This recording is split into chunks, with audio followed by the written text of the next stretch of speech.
Hello everyone, इस particular video में मैं आपके साथ डिस्कस करूंगा कैट 2019 के स्लॉट 1 का क्वांट सेक्शन का क्वेश्चन नंबर 32। ये क्वेश्चन एक रेसेस के ऊपर बेस्ड है। आपने जैसे आपने टाइम स्पीड एंड डिस्टेंस में आपने ये पढ़ा होगा, रेसेस एंड सर्कुलर ट्रैक्स के बारे में कॉन्सेप्ट्स आपको पता होंगे कि हम उसके क्वेश्चंस को कैसे सॉल्व करते हैं। उसी का एक बहुत ही बेसिक क्वेश्चन है रेसेस का।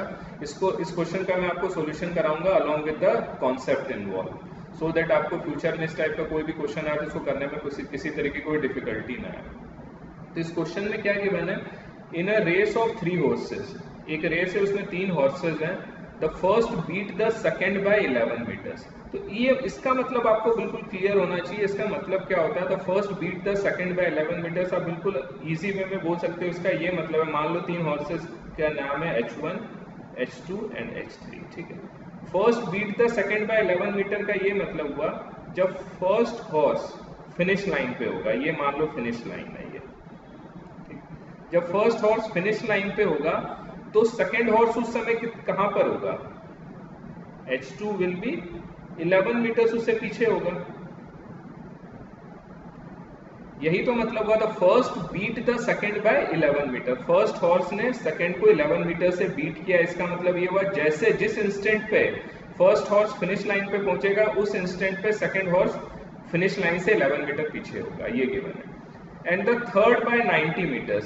सेम लॉजिक से आप बता सकते हो H3 जिस इंस्टेंट पे H1 फिनिश लाइन पे पहुंचेगा उस इंस्टेंट पे H3 H1 से कितना पीछे होगा या फिनिश लाइन से कितना पीछे होगा, 90 मीटर्स, ठीक है। ये गिवन। और सेकंड पे क्या गिवन है, the second beat the third by 80 metres. इसका ये मतलब हुआ, सेकंड बीट द थर्ड का मतलब ये हुआ कि अगेन अगर हम इसे एक फिनिश लाइन माने तो जिस इंस्टेंट पे सेकंड हॉर्स फिनिश लाइन पे होगा उस इंस्टेंट पे थर्ड हॉर्स फिनिश लाइन से कितना पीछे होगा, 80 मीटर्स। ये हमें गिवन है फर्स्ट 2 स्टेटमेंट से। आप ये क्लियरली आप इसको ड्रॉ कर सकते हो। What was the length in metres of the race course. Race course का लेंथ कितना है इन मीटर्स। आप मान लो कि रेस कोर्स का लेंथ है x मीटर्स। तो फर्स्ट से आप क्या रिलेशन एस्टैब्लिश कर सकते हो फर्स्ट केस से, कि जिस इंस्टेंट पे H1 फिनिश लाइन पे होगा उस समय H2 11 मीटर्स पहले होगा फिनिश लाइन से और H3 होगा 90 मीटर्स पहले होगा फिनिश लाइन से। इससे आप ये रिलेशन एस्टैब्लिश कर सकते हो। मान लो कि हॉर्स H1 की स्पीड है स्मॉल h1, हॉर्स H2 की स्पीड है स्मॉल h2, हॉर्स H3 की स्पीड है स्मॉल h3। तो H1 को रेस फिनिश करने में कितना टाइम लगा, x बाई एक्स, तो x मीटर्स उसकी, ये मीटर पर सेकेंड में माना और मैंने इसको माना x मीटर्स, जो हमें मीटर्स में इसकी वैल्यू फाइंड आउट करनी। तो फर्स्ट हॉर्स को कितना टाइम लगेगा, टाइम क्या होता है, डिस्टेंस डिवाइडेड बाय स्पीड। तो x मीटर्स का डिस्टेंस ट्रेवल करना है और उसकी स्पीड माने h1 मानी। तो फर्स्ट हॉर्स को रेस फिनिश करने में कितना टाइम लगेगा, x बाई h1। जितना टाइम में फर्स्ट हॉर्स रेस कंप्लीट करता है उतने टाइम में हम क्या बोल सकते हैं, सेम टाइम की अगर हम बात करें तो उतने टाइम में हॉर्स H2 कितना डिस्टेंस ट्रेवल करेगा, x माइनस 11, बिकॉज वो 11 मीटर्स फिनिश लाइन से पहले है। तो सेम टाइम में ये x माइनस 11 डिस्टेंस ट्रेवल करेगा। तो उसको टाइम कितना लगेगा, x minus 11 by H2, distance by speed. और उतने ही टाइम में सेम टाइम की अगर बात करें इसको H3 कितना डिस्टेंस ट्रेवल करेगा, x माइनस 90। तो x और इसको टाइम कितना लगेगा, x बाय 90 बाय H3। ये तीनों टाइम आप बराबर बोल सकते हो। जितने टाइम में जिस टाइम पे जिस इंस्टेंट पे हॉर्स 1 फिनिश लाइन पे पहुंचेगा उस इंस्टेंट पे हॉर्स 2 11 मीटर्स पहले होगा फिनिश लाइन से और हॉर्स 3 90 मीटर्स पहले होगा फिनिश लाइन से। इसका ये मतलब हुआ सेम टाइम में, जितने टाइम में हॉर्स H1 का x डिस्टेंस ट्रेवल करने में जो टाइम लगता है, H2 को सेम टाइम में कितना डिस्टेंस ट्रेवल करेगा, x माइनस 11, और H3 सेम टाइम में कितना डिस्टेंस ट्रेवल करेगा, x माइनस 90। तो उससे मैंने ये इक्वेशन फ्रेम कर ली। एक सिंपल सी इक्वेशन आ गया, x by h1 equals to x minus 11 by h2 equals to x minus 90 by h3। और सेकंड आपको क्या गिवन है, the second beat the third by 80 metres. इसका ये मतलब हुआ कि जब H2 ने रेस, अब H1 तो फिनिश लाइन पर पहुंच गया, उसके बाद जब H2 आगे रेस जब आगे बढ़ी तो H2 जितने टाइम में 11 मीटर्स का डिस्टेंस ट्रेवल किया, H3 ने उतने टाइम में कितना डिस्टेंस ट्रेवल किया होगा, आपको पता है H2 ने H3 को कितने मीटर से डिफीट किया? 80 मीटर से, मतलब ये डिस्टेंस तो है आपका 80 metre. Initial total distance 90 metres था, तो ये 80 मीटर्स है, तो ये डिस्टेंस कितना हो गया? 10 मीटर्स। तो आप यहां से सेकेंड लाइन से इजी वे में बोल सकते हो कि H2 को जितना टाइम 11 मीटर्स डिस्टेंस ट्रेवल करने में लगता है, H3 ने उतने ही टाइम में कितना डिस्टेंस ट्रेवल किया है? 10 मीटर्स। बिकॉज जब H1 आपके फिनिश लाइन पे पहुंचा था, तब H2 उससे कितना पीछे था फिनिश लाइन से? 11 मीटर। और H3 कितना पीछे था फिनिश लाइन से? आपको पता है 90 मीटर्स पीछे था। और जब रेस H2 ने फिनिश किया, मतलब H2 ने जब 11 मीटर्स का डिस्टेंस ट्रेवल किया, तब H3 फिनिश लाइन से कितना मीटर पीछे था? 80 मीटर। और इनिशियली H3 90 मीटर्स पीछे था। इसका मतलब आप इजी वे में बोल सकते हो H2 को 11 मीटर्स डिस्टेंस ट्रेवल करने में जितना टाइम लगता है, H3 उतने देर में कितना मीटर डिस्टेंस ट्रेवल करता है? 10 मीटर्स ट्रेवल करता है। तो यहां से आपके पास क्या रिलेशन आ जाएगा? सेम, अगर टाइम को आप इक्वेट करोगे तो 11 मीटर डिस्टेंस ट्रेवल करने में H2 को कितना टाइम लगेगा?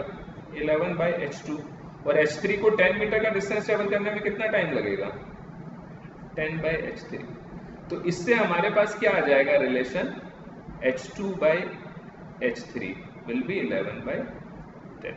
इससे हमारे पास ये रिलेशन आ गया H2 और H3 के स्पीड में। अब सिंपल आपको H2 और H3 का रेशियो पता है, तो ये वाला जो पार्ट है इसको आप क्या लिख सकते हो? x - 11 upon x - 90 equals to H2/H3। इसकी वैल्यू 11/10 पुट कर दो यहाँ से, तो आप इसको क्रॉस मल्टीप्लाई करके सॉल्व करोगे तो क्या है? 10x - 110 equals to 11x - 990। तो ये x की वैल्यू क्या हो गई? 990 - 110, that is x equals to 880। तो हमारा x की वैल्यू ही हमें निकालनी थी। What is the length in metres of the race course? तो रेस कोर्स की लेंथ इन मीटर्स कितना हो गया? 880 मीटर्स हो गया। तो हमारा फाइनल आंसर क्या हो गया? 880 हो गया। तो ये पर्टिकुलर क्वेश्चन रेसेस के क्वेश्चन का एक बहुत ही बेसिक क्वेश्चन था।